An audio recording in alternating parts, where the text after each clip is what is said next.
c'est pas une manifestation islamiste, c'est une manifestation palestinienne, c'est complètement différent. Et comment vous expliquez les prières de rue?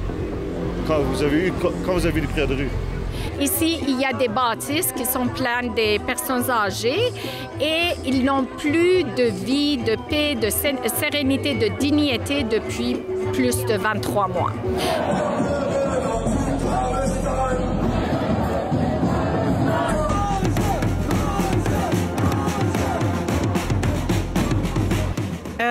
N'ont pas le droit de le faire et si on les laisse faire, ils vont demander plus et plus. Et vraiment, ça suffit. Il faut les arrêter maintenant parce que sinon, on va jamais en finir. Alexa Laboie pour Urban News et je me trouve au coin de l'avenue Green et du boulevard de Maisonneuve à Westmount pour couvrir une nouvelle manifestation organisée par l'activiste Mandana Javan, originaire d'Iran. Et cette fois-ci, il s'agit du respect d'autrui, et plus particulièrement des personnes âgées touchées par les manifestants islamistes. Dans leur communiqué, il est écrit, et je cite, « Peu importe le statut de ces manifestants islamistes, réfugiés, étudiants étrangers ou travailleurs temporaires, leur liberté d'expression ne donne pas le droit d'agresser verbalement des quartiers entiers ni de nuire à la qualité de vie de nos aînés. » Il semblerait que cette zone soit un lieu de rassemblement fréquent des manifestants à proximité immédiate de résidences pour personnes âgées.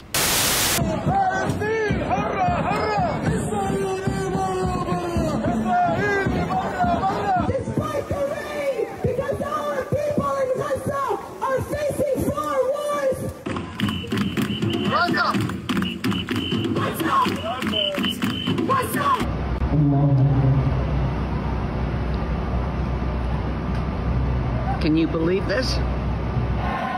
Can you believe it again? Onewood Avenue, and they're back.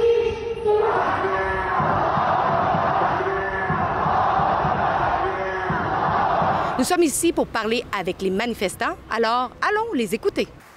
Après l'événement, après les manifestations qu'on a eues, malheureusement, il y a eu certains commentateurs dans les médias traditionnels qui sont sortis pour dire que c'est pas vrai, il n'y en a pas tant de prières, il faut pas que les gens dans les régions ont peur. Alors, qu'est-ce qui est arrivé depuis quelques jours? J'ai été informée que ça fait plus de 23 mois que dans cette intersection, il y a un groupe islamiste qui va arriver avec des mégaphones et des haut-parleurs. Et vous voyez, les bâtisses ici à côté sont des résidents où la plupart des citoyens sont des personnes âgées. Alors, ils vont commencer à hurler, crier, insulter, livrer des discours de haine contre les Juifs, contre, vous le savez, tout le reste. Et ils finissent par des prières islamiques collectives de rue. Puis on parle 4 à 5 fois par semaine. Ici, il y a des bâtisses qui sont pleines de personnes âgées et ils n'ont plus de vie, de paix, de sérénité, de dignité depuis plus de 23 mois. Alors, je me suis dit, ça serait une bonne idée d'organiser justement à tous ces emplacements-là, une fois par semaine, à différents emplacements où ces militants révolutionnaires islamistes se rencontrent, ils font ce genre de manifestation et ils se terminent toujours par une prière collective islamiste en plein rue pour justement documenter avec les journalistes, avec les gens, il y a combien de quartiers qui souffrent de ce phénomène-là depuis près de 3 ans. Ici, il y a des gens qui viennent déranger des personnes âgées au nom d'une cause que je ne commenterai pas, mais sur lesquelles ces personnes âgées-là n'ont aucun contrôle, OK? À la limite, je leur dis, ben, allez manifester devant le consulat d'Israël, tu sais, mais qu'est-ce que vous voulez que ces personnes âgées-là peuvent faire dans ce conflit-là? Tu sais, ils sont évidemment retraités en plus. Et c'est important de dénoncer ça parce que la plupart de ces manifestations ne sont pas pacifiques. La plupart n'ont pas de permis. Et la Ville ne les arrête pas ou devrait donner des contraventions s'ils n'ont pas de permis au moins. Mais ils laissent faire pour des intérêts électoralistes, je crois. Depuis quelques semaines, il y a toujours des pro-palestiniens qui essaient de... Moi, je suis juif, d'essayer dans le petit café là-bas qui est cachère. Alors, je me sens toujours agressé. Alors, je me suis dit, et quand j'ai vu que devant le basilique Notre-Dame, ils font des prières, je dis, ça c'est trop. Je ne peux pas accepter le Québec que j'aime comme juif, c'est Québec laïque, qui respecte tout le monde, mais assez, c'est assez. Très important parce que de plus en plus, on est pris dans un étau où ces gens qui commencent à prendre les espaces publics n'ont pas le droit de le faire et si on les laisse faire, ils vont demander plus et plus. Et vraiment, ça suffit. Il faut les arrêter maintenant parce que sinon, on va jamais en finir. C'est une des raisons qui a fait qu'on a quitté l'Égypte. Le travail, si on était même diplômé, c'était difficile de trouver un emploi comme il faut. Ils préféraient les musulmans sur les chrétiens. Comment vous l'expliquez que ces gens-là, ils viennent au Canada pour justement fuir leur pays? Ils veulent imposer leur religion. Ils veulent imposer leur religion. Partout, partout. En Europe, c'est la même chose. Ah oui. Vous trouvez que c'est pas vrai, les manifestations qu'on voit dans les rues qui chantent des slogans antisémites? Non, c'est pas vrai ça. Je veux pas être sur les nouvelles, merci. Mais pouvez-vous me dire qu'est-ce que... Non, si vous dites que c'est pas vrai, pouvez-vous me dire qu'est-ce qui est vrai? C'est votre devoir de le faire, c'est pas mon devoir. Ben moi, j'ai été témoin de ces manifestations-là. Moi aussi, je travaille juste là, je suis témoin à chaque jour. Je veux pas être sur les nouvelles. Ben pour vous dites que c'est pas vrai, je veux savoir votre côté. Je vous dis seulement c'est pas vrai. C'est à vous de faire vos recherches, c'est pas à moi de vous montrer les recherches. Ben vous les avez vues, les manifestations? Bien sûr, c'est pas des manifestations islamistes, c'est des manifestations palestiniennes, c'est complètement différent. Et comment vous expliquez les prières de rue? Quand vous avez vu des prières de rue. Je veux pas être sur les nouvelles. Je les couvre tous les dimanches, monsieur. Merci. Merci beaucoup. Merci. Tous les dimanches, il y a une prière de rue, monsieur. Bonne journée. Monsieur est dans le déni. Vous êtes dans l'espace public, monsieur. On peut filmer tout ce qu'on veut. On est au Canada, un pays libre. On voit qu'il y a plusieurs politiciens qui veulent prendre action. Mais pourtant, la Ville de Montréal et Valérie Plante ne font toujours rien par rapport à ça. Comment vous l'expliquez? Bon, c'est une très bonne question. J'ai des amis qui sont dans la police. Puis clairement, il y a des ordres qui sont donnés par l'administration présente. Puis dans le fond, c'est pas compliqué. Ils censurent des gens comme vous, là, comme les médias qu'on doit écouter. Puis ils donnent la parole aux personnes qui ne devraient pas, dans le fond, la gauche. Ça, c'est sûrement pour des desseins politiques et électoralistes. Parce que la communauté musulmane à Montréal est quand même conséquente. Ils sont environ 365 000 lors du dernier recensement de 2021. Donc maintenant, c'est sûrement plus que ça. Donc, elle ne veut pas se les mettre à dos. Elle veut conserver leur vote.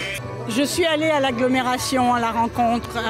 J'ai parlé, on a juste 1 minute et demie, mais j'ai visé Mme Plante et je lui ai dit on ne se sent plus en sécurité dans cet endroit, c'est terrible.